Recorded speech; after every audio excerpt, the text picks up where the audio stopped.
Well, this is Dr. Buddy Crum, and we are so glad to have you join us today for Marketplace Moments. We believe so many dynamic things are going on these days that we just really need to look together at what it is that's happening in Marketplace Ministry. I have with me Don Wales, who has also been in the financial world for many years, as I was many years. And so we are glad today to bring you some advice, hopefully, and be able to share some experience with you. And he has had experience and has been very successful, as we've said before. So it's good to be with you, and we look forward. Don't ever forget to bring us your questions and send them in, and we will be glad to answer them to the best of our ability. Don, so good to be with you again today. Well, thank you, Dr. Crum. It's so good to be here. And as we do like to point out, we always love your questions, any thoughts or concerns that you have. It helps us to know that we are communicating correctly rather than just sitting up here talking about things. So please continue to bring those in. We love them. They help us so much. And we want to jump into some of them today and talk about some of them because it's very important. I'll delve right in. One of the things that we don't necessarily get into a lot with what we do, because we're more on the investing side and helping people invest. We've got organizations and things out there that such as the Marketplace Alliance Group, MAG, here at the Life Center, that is really dedicated to people budgeting and getting out of debt. But I've had some questions as of recent about debt, and somebody that was in severe debt, maybe perhaps. And I thought, as we talked, I wanted to give a good resource that I'm familiar with that can really help somebody. Debt can be a great tool as a leverage, and we've talked about this, and we'll talk a little more today. But that's a different side of debt than what we would consider consumer debt. Consumer debt is when you're spending money you don't have on cards, and those are usually high interest. If you miss a payment, if you're late, they're set up to keep you in that system of paying out for many, many years, and sometimes can take 30 to 40 years to pay off several thousands of dollars. And so it's a very bad idea. Sometimes people get caught up on it. This is not to make you feel guilty. In fact, it's to help you if you're in that cycle and you have severe debt and you need to get out of debt. We want to give you a great resource that I have recently found, and it's a book called Surviving Debt. It's by the National Law Consumer Center, the National Law Consumer Center, which is Senator Warren's organization. And they do a really good job in this book called Surviving Debt to help you get out of debt, to prioritize your debt, to know what to pay. Because if you've got $1,500 worth of debt and $1,000 coming in, that's a very difficult thing to have to deal with. And it's not what we do here normally, but anytime we find a good resource, we want to share that with you. And so if you're experiencing a lot of debt, I recommend that book because it gives you a good outline of how to prioritize your debt. It's replete with resources and different organizations that can help you. So I hope you'll avail yourself to that if you're in that side of consumer debt, because we don't want you there. You need to get out of that as quick as you can, and we hope that that'll be a great resource. Surviving Debt by the National Law Consumer Center is a great resource, and that's about as far into that as we normally get.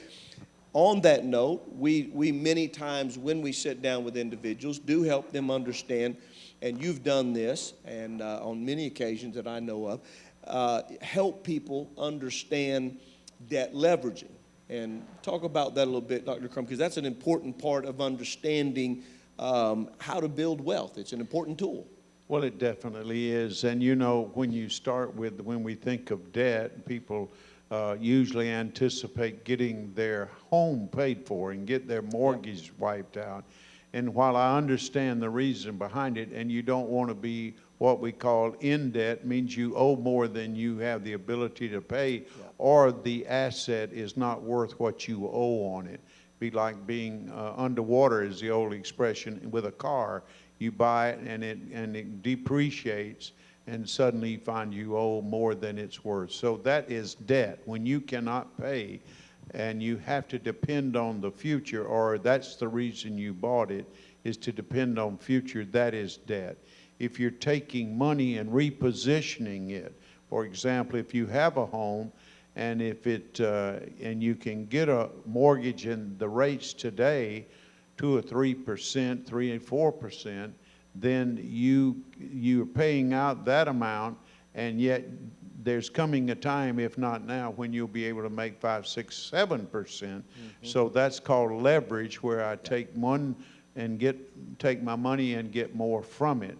So we have to be careful how we classify debt. Yeah. Debt is meaning you don't invest in depreciating assets. You invest in things that have the opportunity to increase. That's leverage, where I can take a little bit of money and have a lot of principal working for me. And so we encourage people to look carefully at what is debt. Credit card's debt because it's a high interest rate, and you bought it for something that's depreciating usually. And there are other things like that. I know I bought a boat one time. One time.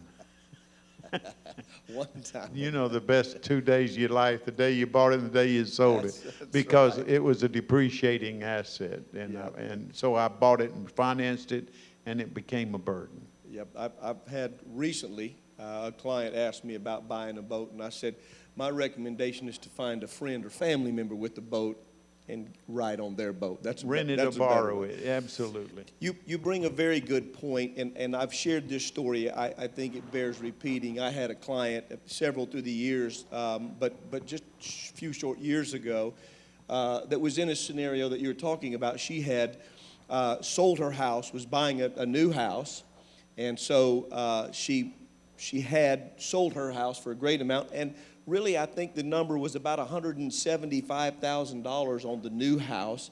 She had over $1 million, well over $1 million of assets that were earning 6.5%, 7%. She had the ability already to go to the bank and get a loan for under 3%. It was, I think, 2.7%. I don't remember the exact numbers. In that scenario, because she put down a large amount, the bank, of course, was willing to, the home was already had more equity in it, so it wasn't a risk for them. She had the ability to pay that off. We recommended to her that she not pay for the house, but get a loan from the bank at under 3%. People say, why?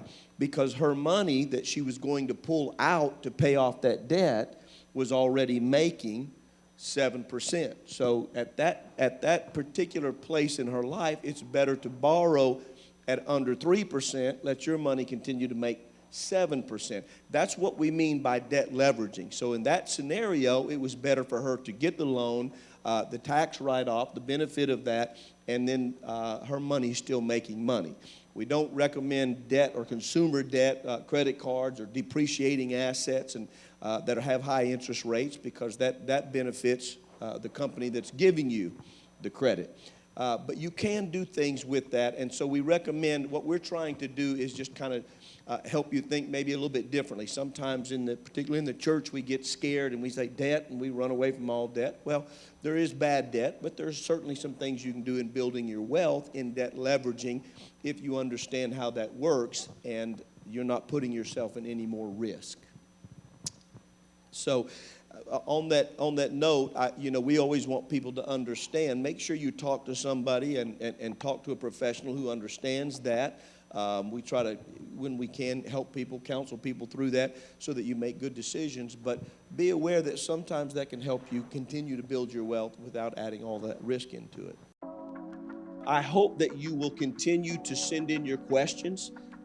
They mean a lot to us because we can talk about a lot of things, but what we really want to do is find out what's important to you, the level of understanding, the questions that you have. So hopefully that we can add value to your investment knowledge and that you can increase and grow in that and stay curious and read as much as you can, get as much information. But when you have a question, please feel free to just send that in to us. Send those questions in because we really do enjoy them, and answering them helps us to make sure that we're being relevant and pertinent to you.